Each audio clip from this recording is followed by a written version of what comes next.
I'm gonna take my next ball of clay. So I've got this nice curved base and I'm gonna set it on here. Don't throw it on like you normally do.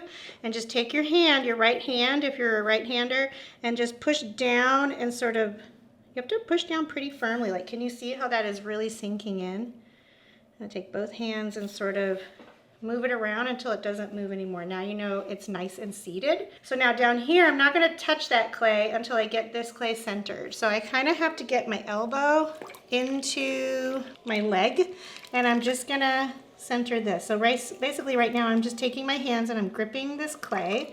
It's kind of like coning, basically. It is coning, it's not kind of. All right, and I'm gonna ease my pressure away. And now I'm gonna go ahead and push this over, just like coning down. Ease my pressure away. I've got kind of a spiral going on, so I think I'm gonna squeeze it one more time. I don't like that spiral. If you mess up on this, you just have to center your clay all in one. But it's worth practicing, and practice it with small amounts of clay. Okay, so we're just gonna bring this down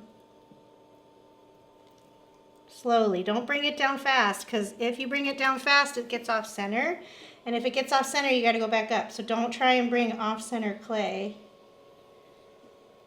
Easing my pressure away. All right, so now I'm just going to push this down the rest of the way.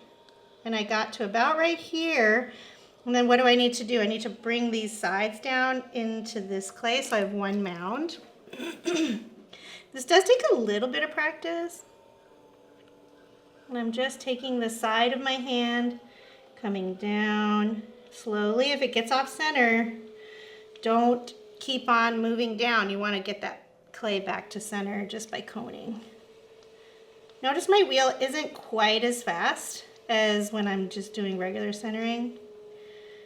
And I've got to ease my pressure away, and now this is 4 pounds of clay. So if you've never worked with 4 pounds of clay, try throwing with that. Sometimes in the studio when I teach this technique, people think, oh my gosh, if I can center 6 pounds of clay, that means I can throw it. And the truth is you still want to inch up in the amounts of clay, because learning to pull that clay is a whole nother ball game, and you may just end up with the same size piece and a lot more trimming. So if you've only thrown 2 to 3 pounds, maybe try 4 pounds.